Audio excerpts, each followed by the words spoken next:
بسم اللہ الرحمن الرحیم اللہم صل علی سیدنا محمد النبی الامی وعلی آلہ وسلم تسلیما۔ نبی کریم صلی اللہ علیہ وسلم کی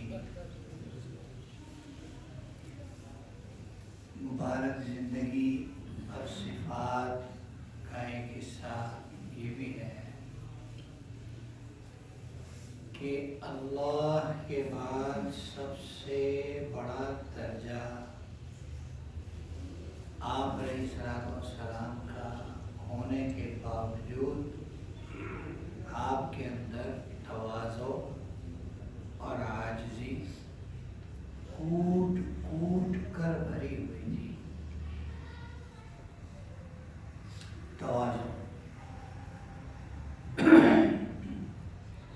یہ ان صفات میں سے ہے جو آج کل بالکل ناپید ہیں، عنقا ہو گئی، ختم ہو گئی۔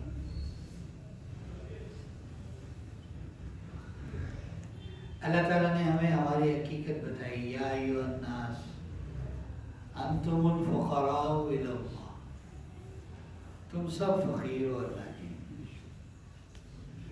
واللہ الغنی وانتم الفقراء، غنی تو اللہ ہے، تم سب فقیر ہو، تم سب کیا ہو؟ فقیر ہو۔ ہمارے کتنے بزرگ کیسے گزرے ہیں، انہوں نے اپنے نام کا حصہ بنا دیا فقیر، یہ اللہ نے ہمیں فقیر کہا ہے۔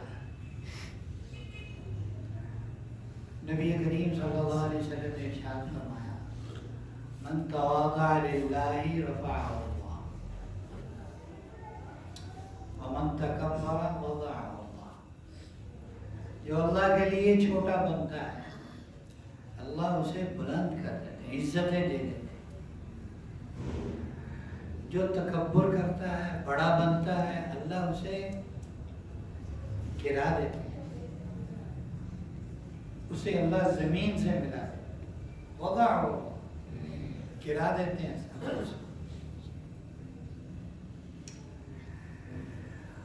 اور وہ مخلوق جو مٹی سے بنی ہو، ناپاک قطرے سے بنی ہو، بھلا اس کے لیے تکبر کرنا کہاں سے آ گیا؟ اس کے لیے تکبر کرنا کہاں سے آ گیا؟ کس وجہ سے ہم میں سے کوئی اگر تکبر کرے تو کس وجہ سے کرے؟ کیوں کرے؟ کیا ہے ہمارے پاس؟ کوئی ایک چیز ہے ہماری، ایک بال بھی ہمارا نہیں ہے، سر کا جسم کا ایک بال بھی ہمارا نہیں ہے۔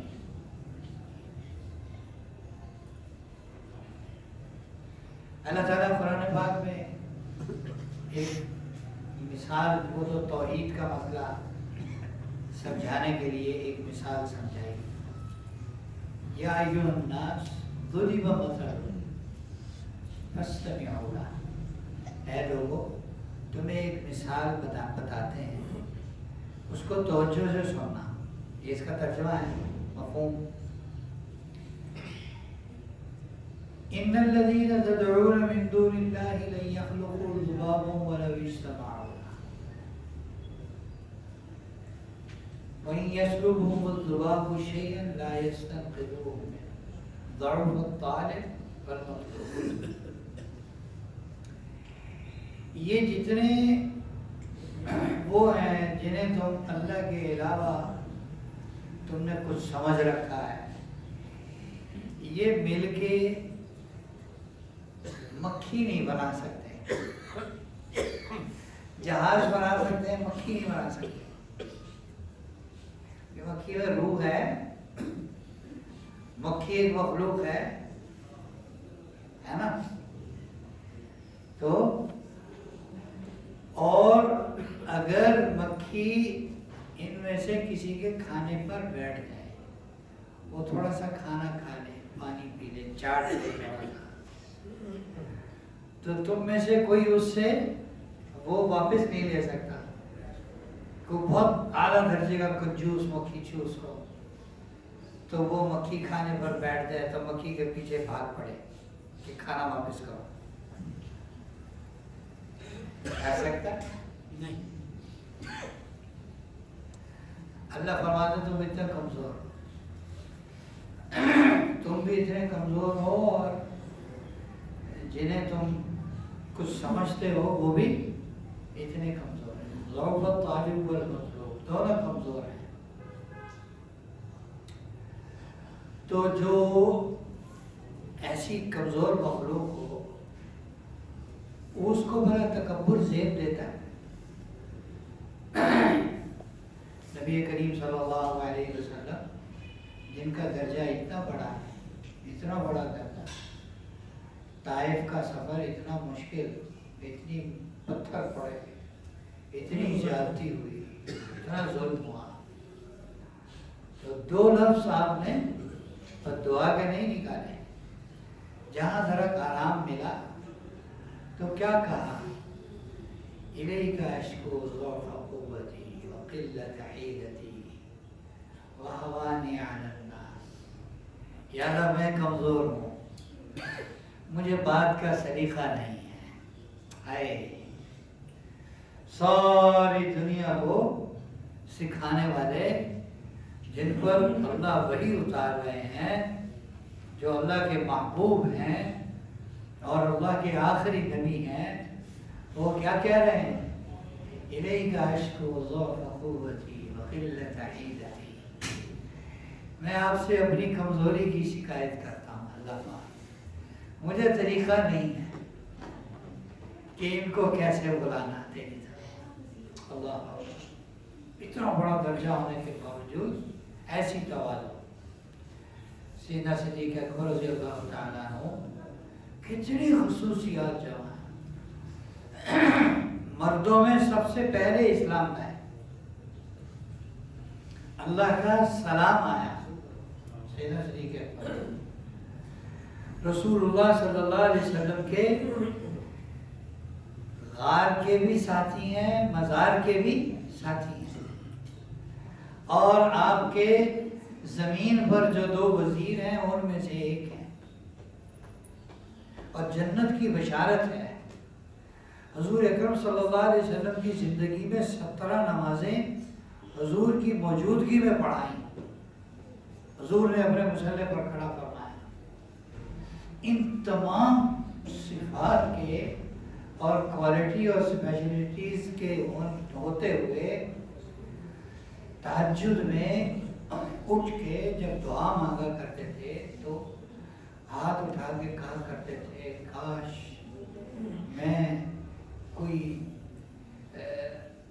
مکھی ہوتا, کاش میں کوئی پرندہ ہوتا, کاش میں کوئی گھاس کا تنکا ہوتا جسے کوئی جانور کھا بھی جاتا, آخرت کے حساب سے مجھے واسطہ نہ پڑتا. سیدنا عمر رضی اللہ تعالیٰ عنہ مراد رسول ہیں. نبی کریم صلی اللہ علیہ وسلم کی چاہت تھی کہ یہ مسلمان ہوں, اور ان کی رائے کے مطابق وہی اتری. تب یہ بھی کہہ لیں کہ ان کی حضرت عمر رضی اللہ تعالیٰ عنہ کی زبان اقدس سے اللہ نے پہلے وہ بات نکلوا دی. وہ قرآن میں تو پہلے سے لکھی ہوئی تھی, لیکن سیدنا عمر رضی اللہ تعالیٰ عنہ کی فضیلت کو واضح کرنے کے لیے, ان کی فطرت سلیمہ کو واضح کرنے کے لیے وہ بات پہلے ان کے منہ سے نکلوا دی کہ اللہ کے رسول ایسے ہونا چاہیے. اللہ کا حکم پھر ویسے نازل ہو گیا, اور جنت کی بشارت ہے. اور رسول اللہ صلی اللہ علیہ وسلم کے سسر بھی ہیں, سیدنا صدیق اکبر بھی اور سیدنا عمر بھی, سسر بھی دونوں. اور سسر باپ کے درجے میں ہوتا ہے نا ایسے. ان تمام صفات کے باوجود حضرت حذیفہ رضی اللہ تعالیٰ عنہ جو رسول اللہ صلی اللہ علیہ وسلم کے رازدان تھے, آپ نے انہیں منافقوں کے نام بتائے ہوئے تھے.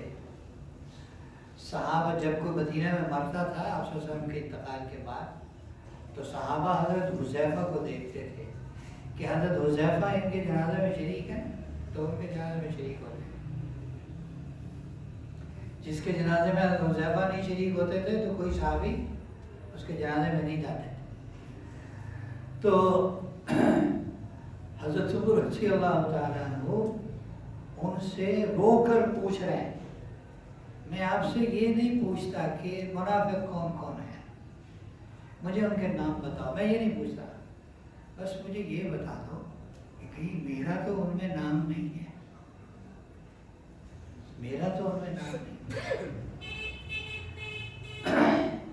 حضرت علی رضی اللہ تعالیٰ عنہ امیر المومنین تھے، مسلمانوں کے خلیفہ تھے، اور اس وقت بادشاہ تھے اور امام تھے۔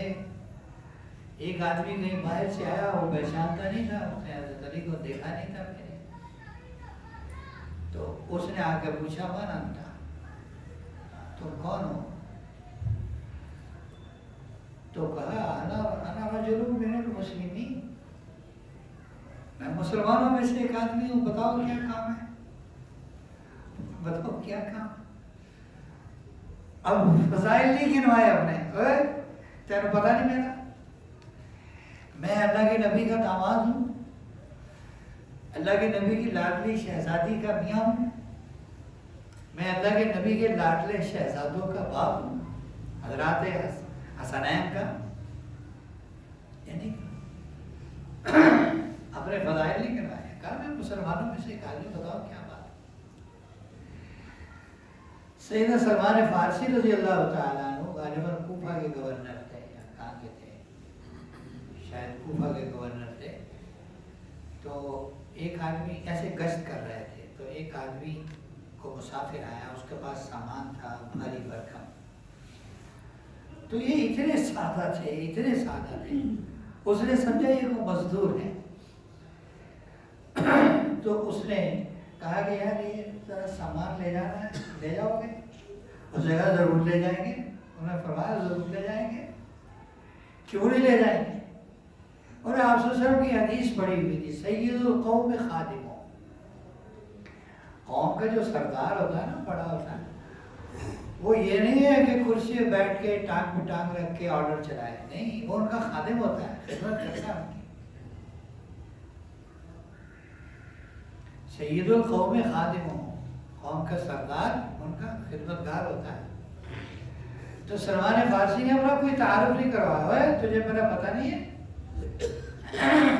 مجھے آپ صلی اللہ علیہ وسلم نے کہا تھا کہ سلمان میرے اہل بیت میں سے نہیں۔ اس نے کہا سامان لے جاؤ گے؟ انہوں نے کہا ضرور لے جائیں گے، بتاؤ کہاں لے کے جانا؟ کہا فلاں جگہ لے کے جانا، چلو سامان اٹھا کے سر پہ رکھا، لے گئے۔ اب جیسے آبادی میں پہنچے، اب لوگ کہہ رہے ہیں السلام علیکم یا امیر، امیر صاحب السلام علیکم، امیر صاحب السلام علیکم۔ یہ وہ امیر نہیں تھے جو آپ کے تبلیغ میں ہیں، ہر آدمی امیر ہے، امیر صاحب۔ وہ سلمان فارسی تھے رضی اللہ تعالیٰ، ہاں، اور وہ گھبرا گیا، وہ کہنے لگا وہ بھائی میرا سامان واپس دے دو، میرا سامان واپس دے دو۔ ان کا نہیں، جو خدمت ذمہ لی ہے پوری کرو، جو خدمت ذمہ لی ہے پوری کرو۔ تو ایسی عاجزی، جتنا بڑا، جتنا مرتبے میں جتنا بڑا ہو، وہ اپنے کاموں میں اتنا چھوٹا، اپنے آپ کو اتنا چھوٹا۔ سیدنا عمر رضی اللہ تعالیٰ عنہ سجدے میں جا کر تہجد میں اللہ سے مانگا کرتے تھے، اللہم اجعلنی فی عینی صغیرہ وفی اعین الناس کبیرہ، اللہ مجھے میری نظروں میں چھوٹا کر دے، لوگوں کی نظروں میں بڑا کر دے، لوگ مجھے قابل عزت سمجھیں، لیکن میرے اندر میرا نفس مجھے چھوٹا، میں اپنے آپ کو چھوٹا سمجھوں۔ تو مسئلہ یہ ہے کہ ہم اپنے آپ کو چھوٹا نہیں سمجھتے، کسی کام کے نہیں ہوتے، لیکن خام خواہ تو کون میں کام کر، تو کون میں کام کر۔ آج کل جتنی لڑائیاں ہیں ان میں کتنے فیصد حصہ تکبر کو داخل ہے۔ جو شیطان تھا، ابلیس تھا، آپ کو پتا، اس کا لقب تھا طاؤوس الملائکہ۔ وہ فرشتوں کے اندر اس کا بڑا مقام ہے، لیکن وہ تباہ کیوں ہوا؟ شیخ سعدی رحمۃ اللہ علیہ فرماتے ہیں تکبر عزازیل را خار کر، تکبر عزازیل را خار کر، بزندان لعنت گرفتار کر۔ عزازیل اس کا ابلیس کا اصل نام ہے، عزازیل۔ شیخ سعدی فرماتے ہیں تکبر عزازیل را خار کر، تکبر نہیں تو شیطان کو ذلیل کر دیا، لعنت کے قید خانے میں اسے ڈال دیا ہمیشہ کے لیے۔ اللہ تعالیٰ نے فرمایا فَاخْرُجْ مِنْهَا فَإِنَّكَ رَجِيمٌ، یعنی دفع ہو جاؤ، دفع ہو جاؤ، تم مردود ہو، وَإِنَّكَ لَعْنَتِي إِلَى يَوْمِ الدِّينِ، قیامت تک تم پر میری لعنت برستی رہے۔ تو بڑے کون ہیں؟ اللہ۔ وَلَهُ الْكِبْرِيَاءُ فِي السَّمَاوَاتِ وَالْأَرْضِ وَهُوَ الْعَزِيزُ الْحَكِيمُ۔ آسمان و زمین میں بڑائی کس کی ہے؟ اللہ کی، بس، باقی کوئی بڑا نہیں، سب چھوٹے ہیں۔ انتم الفقراء، انتم الفقراء، تم سب فقیر ہو۔ اللہ نے ہم سب کو چھوٹا بنایا، اور چھوٹا بننے میں ہماری عزت ہے۔ چھوٹا بنی ہمارے جو بزرگ ہیں، ہمارے بڑے بڑے بزرگ ہیں، اللہ اکبر، اگر کسی نے یا ہمارے حضرت حاجی عبدالوہاب صاحب رحمۃ اللہ علیہ کی زیارت کی ہے، وہ کیا تھا؟ ان کو کوئی سینگ لگا؟ کیا تھے وہ؟ بابا جی تھے۔ اور یقین کریں کہ ان کے مسافے کے لیے لندن کا جو سفر ہوا تو ان کے مسافے کے لیے لندن کی عورتوں نے، یورپ کی عورتوں نے اپنے بچے بھیجے، جاؤ اجے تو آپ صاحب کے ہاتھ سے ہاتھ مل جائے تمہارا، ہم قیامت کے دن اللہ کو یہ کہہ سکیں کہ ہمارے بچوں کا ہاتھ حاجی عبدالوہاب صاحب کے ہاتھ سے ملا تھا۔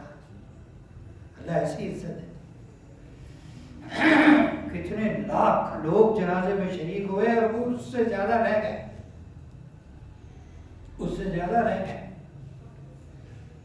ایک فقیر آدمی، اس نے اپنے آپ کو مٹا دیا اللہ کے لیے، اور اللہ نے مجھے اونچا کر دیا، اللہ نے انہیں اونچا کر دیا۔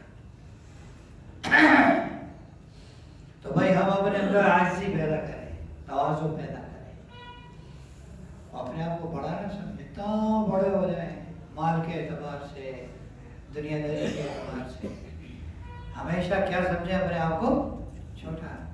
حضرت احمد لاٹ صاحب ایک جملہ فرمایا کرتے ہیں، میں کچھ نہیں، میرا کچھ نہیں، مجھ سے کچھ نہیں، اللہ سب کچھ، اللہ کا سب کچھ، اور اللہ کے حکم سے سب کچھ، بس۔ اللہ تعالیٰ ہمارے اندر اچھی صفات پیدا فرمائے اور ہمیں تواضع نصیب فرمائے، اور تکبر سے اللہ ہماری حفاظت فرمائے۔